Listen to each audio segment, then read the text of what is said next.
Hey guys, welcome back to the channel. On this episode of Will This Project Ever Get Done, I'm going to show you what I did off camera. I did take the front end back off the car and did a little more work to the engine. So I'm going to show you that. I'm going to show you my new wheels and tires and some other.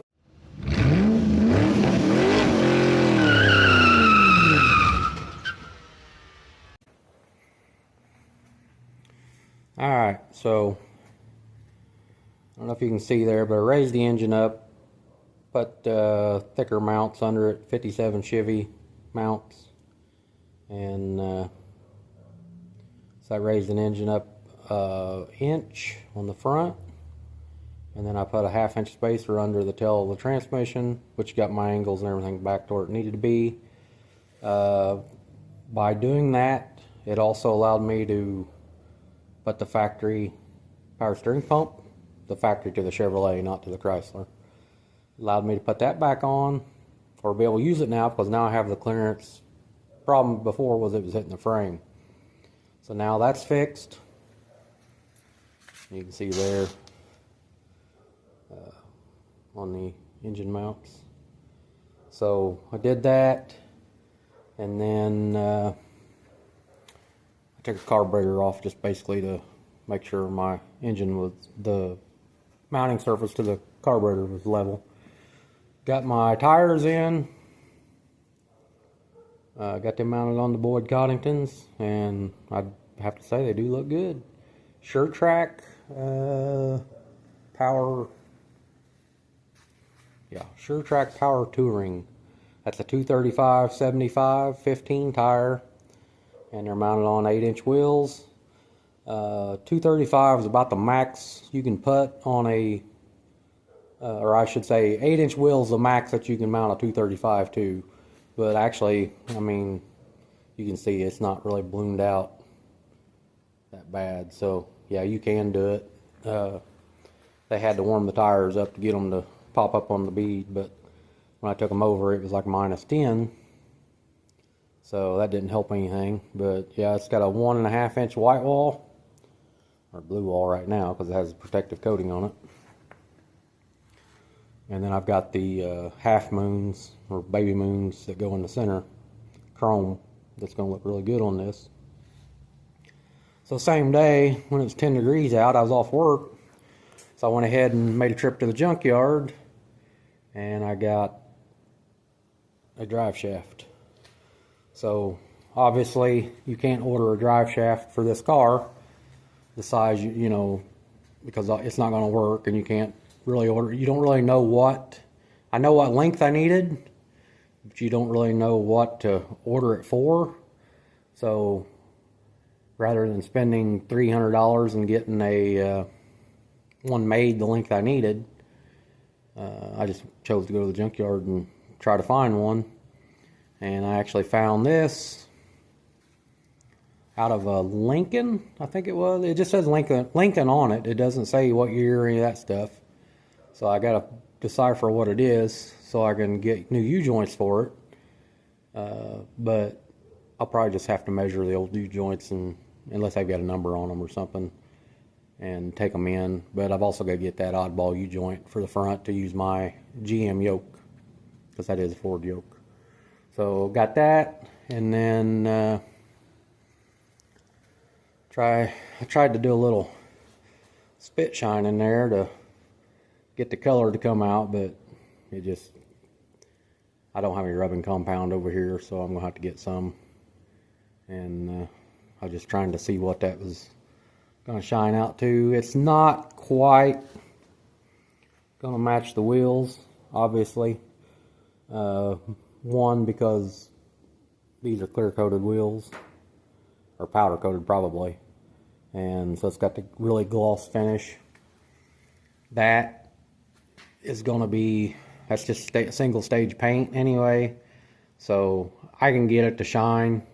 I'm going to end up clear coating the car anyway, or putting some kind of, like I've said in the past, put that that urethane wipe on stuff that they, it's basically a clear coat too. I'm not going to do the linseed oil or any of that stuff, but yeah, I was trying to get that to shine up a little bit just to see how close it was going to be. Like I said, it's not going to be perfect, and if I don't like the color combo, especially if I don't like the wheels, they don't really match the car good, I think it'll be fine. But if it doesn't, I will, since these are new wheels, I'll just scuff them down and repaint, at least repaint the outside anyway, to the factory color of the car. And that was my goal, was to have the same color wheels on the car. So if that doesn't work out, and for some reason I can't get the factory color, which I don't know why I wouldn't be able to, I'm going to need it anyway, because I've got to make some fake paint back, or not fake paint, but fake patina back there on the quarter panels anyway. So if that doesn't work, then I will probably just paint them black, or sell these and buy black ones, because they do have black ones. But I don't think that's going to be an issue. That's not really too concerning to me right now. And then I worked on, so since I put that power steering pump on, so that return line actually looped and went towards the front. So I cut it off, straightened that out the best I could, and then I'm just going to put a hose on it and clamp it. I mean, it's non-pressure, so it's not, as long as it's clamped real good, won't be an issue. So I had to take out the AN fitting is the pressure. The other one was just the hose, but it was a big hose, which is right here. So I've just got to get one of these, the same thread, it's just an NPT thread. I'm just going to get one of those with a smaller hose barb on it. And then that'll be my return line. And then the pressure line, I will have to make, or get an they make a adapter that will screw into the back of that power steering pump and come out and have an AN fitting on the other side. So then I'll just have to run an AN line over to that AN fitting and be taken care of. So that shouldn't be no big deal. Put the headers back on just to make sure everything goes good, and that gave me a little more clearance on this side. If you remember correctly, I was getting real close to that frame. Now I've got all kinds of room. So I got that done, and seems I did something else, but I can't think of what it is. So anyway, I'm going to work on this a little bit more. Probably won't do a lot of on-camera work, because this is just boring stuff. I am going to, probably not tonight, I may start on it a little bit, but I'm going to suit up and get that insulation off the ceiling, because I want to get started putting the sound deadening mat in, and that way I can start getting my carpet ordered and all that good stuff. Or not, I don't have to order it, I'm just going to go to Lowe's and get a roll of it and try to do it myself. I do have a couple holes I need to patch in the floorboard, which I'll do. But yeah, that's where I'm at. But I've got a 4-blade fan, so with this combination where it's at, I've got this 4-blade fan here.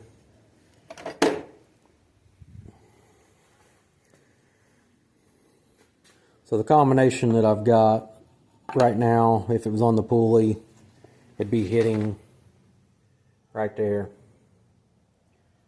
And so I've got to about right, give me a better, so I need basically I had to get a 1.5 inch spacer to space this fan out, and that gives me the clearance I need to bypass the this power steering pump, because I had to move it forward just basically out to the Make sure I'm telling you this right. I have to look at it.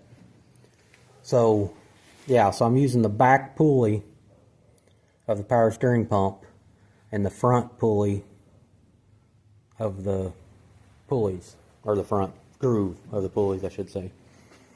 And then my alternator will go over here, and then I can use it on the back grooves of the pulley. So once I put this, space this out 1.5 inches, that will still give me clearance, because I've got to here before I get into the radiator. So this is where my this is going to be the front of my radiator. So I'm going to be roughly 1 inch away from my radiator. The fan will be. So I ordered the radiator. I ordered a radiator for a 1954 Chevrolet Bel Air. It's aluminum 3-row for a V8. Of course, the 54 Chevys didn't come out with V8s in those Chevys until 55. So all of them were 6-cylinders, but they make a radiator for a V8 conversion. So that's what I ordered, and honestly, all aluminum, brand new radiator, 118 bucks. So free shipping. So I'll have it middle of the week and get it installed. I'll have to do a little modifying on it. So what I'm going to do on it, if I can do this without stumbling around here. So I've got this groove where the original radiator set in. So I'm going to have to modify this. And I may have to either cut this out, which ain't going to hurt anything if I do, or I can just cut into it. But I'm going to put the radiator inside, because the flange of the radiator is on the back, which would mean if I bolted it in here, the radiator is going to stick out this way. So the radiator will fit in between this. So what I'm going to do is bolt the radiator in back here, space it out, whatever, but I don't want the core to stick out past this. So everything's going to be from here that way. And I've got room without getting into that. So just got to do a little work. But like I said, it's not going to hurt a thing to cut that top piece out. As far as structure goes, it's not going to affect anything. And this top piece with the gasket on it is bolted on anyway. So I can take it off, cut this part out, do what I need to do with the radiator, and then I can bolt this back on. So if there is any structure, which there's not, it's not going to affect anything. So that's what I'm going to do with that. I would really like to clean the inside of this and repaint it, but I don't know that I'm ever going to have the hood open on this at any shows I take it to or anything.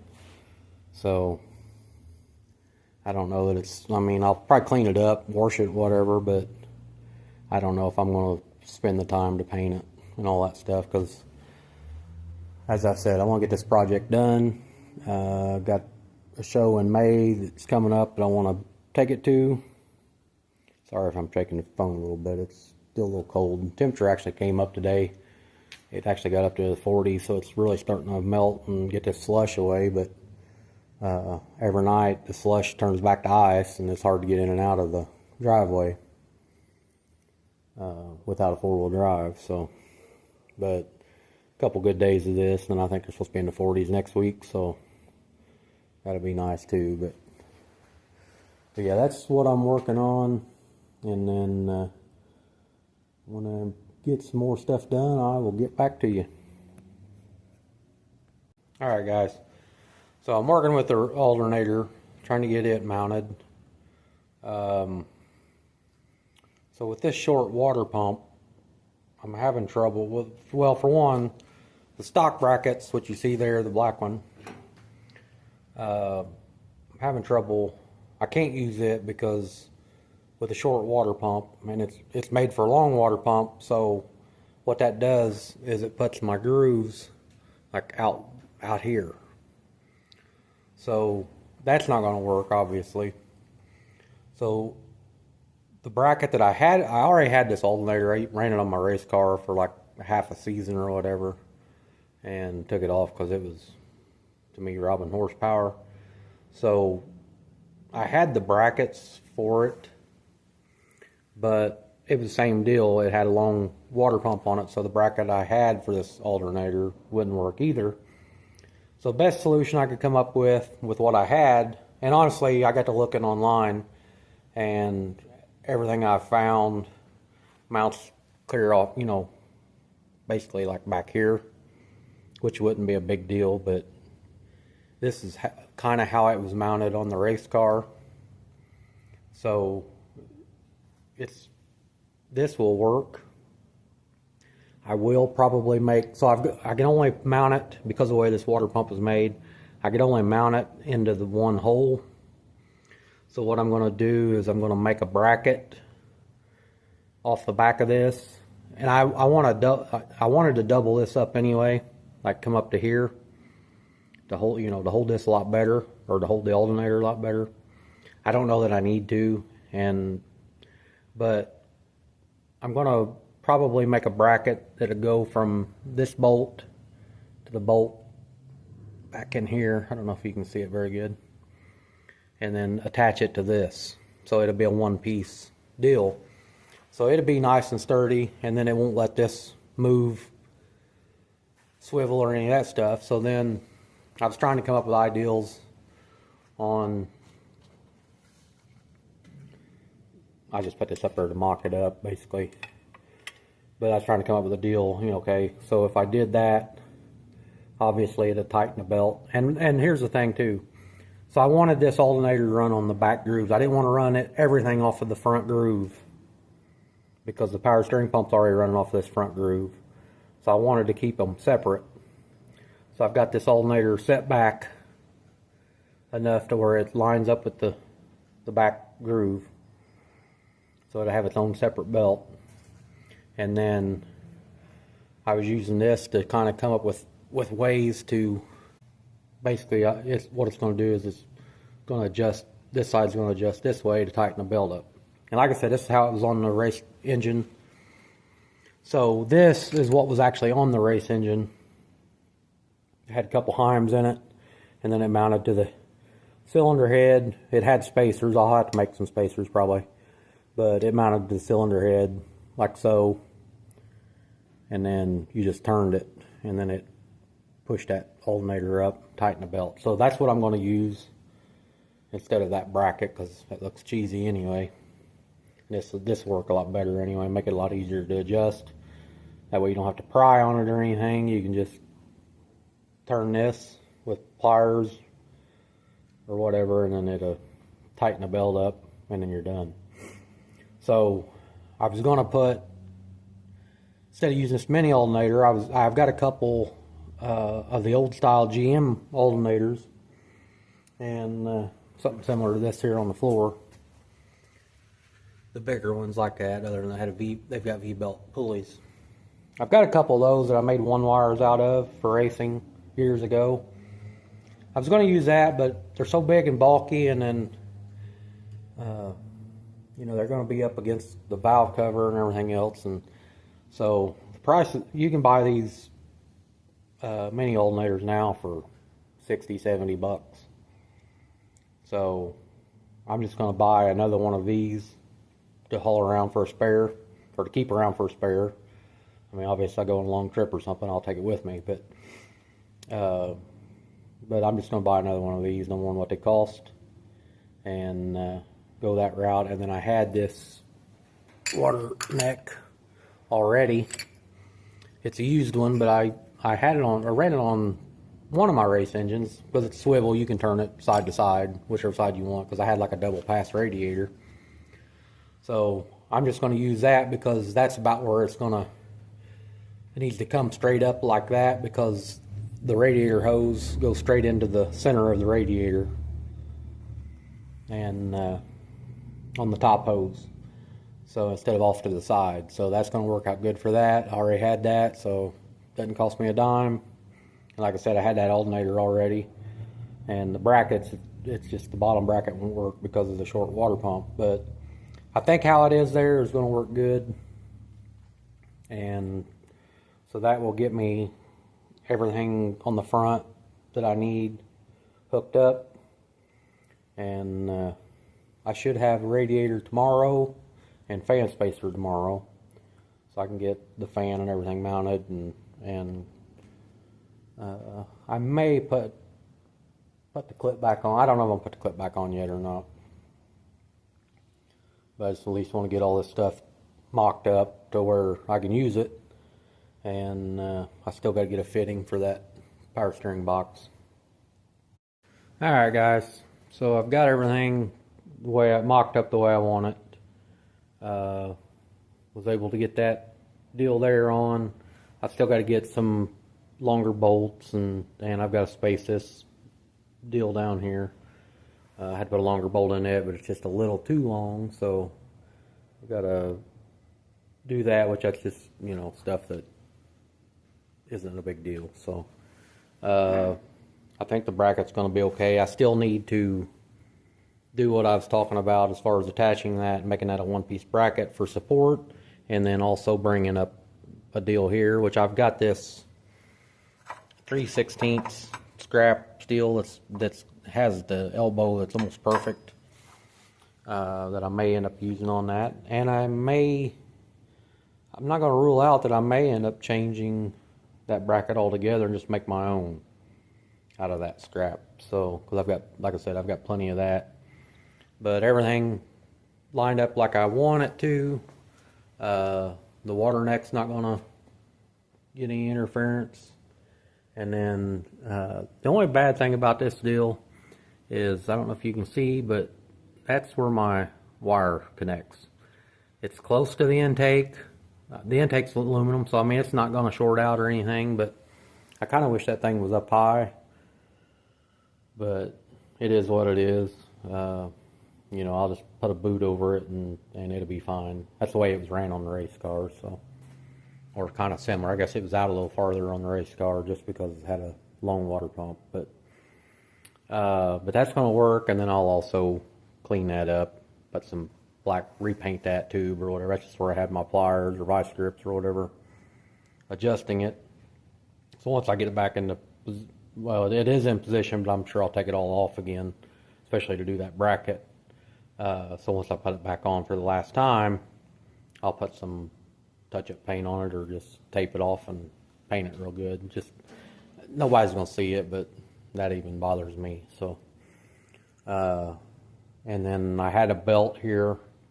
I had a stack of belts, but I only had one that would work, and that was for the alternator. I still got to get one for the power steering pump, and it needs to be about an inch longer than what the alternator belt is. And that alternator belt could have been a little bit longer, but it'll be fine. It works. It's nice and tight. And then the alternator wanted to kind of turn on me a little bit when I tightened that up, but it's because I've got a little bit too small of a bolt going through there for one, and then I don't have that support on the outside like it really needs. So that's probably gonna do it for this video. I do, like I said, I do need to finish that bracket, but I'm not gonna be able to do it tonight. And the next 4 days I've got 12-hour shifts where I'll be working over, so I won't be out here the next 4 days at all. So I'll jump on that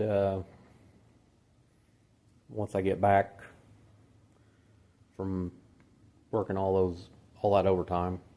And then, like I said, I may end up just changing that bracket up altogether and just making my own. So that'll give me time to think about that and get all that done. I need to stop at the parts store, get another belt for the power steering, fan spacer, and radiator. Like I said, should be here tomorrow.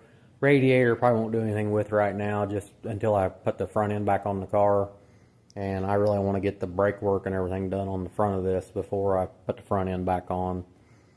So that'll be later. I'll open it up just to make sure it's not damaged or anything, but that'll be about as far as that goes. So, like like I said, you can see the water neck, the upper radiator hose is not going to be any issues with clearance. So, I think everything's going to work good with that.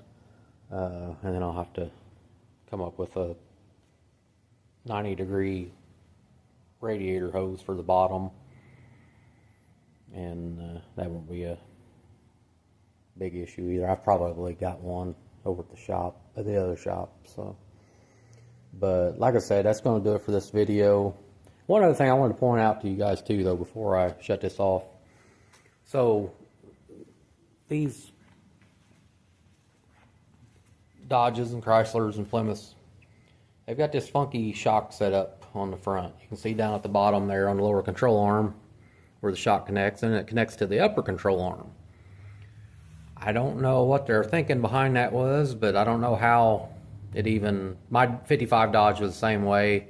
It didn't ride bad, but it had that rocking motion like you're on a boat or something. So there's no way that can stabilize the vehicle. So I am going to have to build some towers off the frame for the upper shock to mount to, and then I'll have to get some different shocks or whatever, which that won't be a big deal either. But I did want to show you that. I forgot to say that in the last video. So, and I think that'll do it. So I will see you guys back in about 4 days, and it'll probably be a week for you guys, but it'll be 4 days before I'm back out here. So thanks for watching.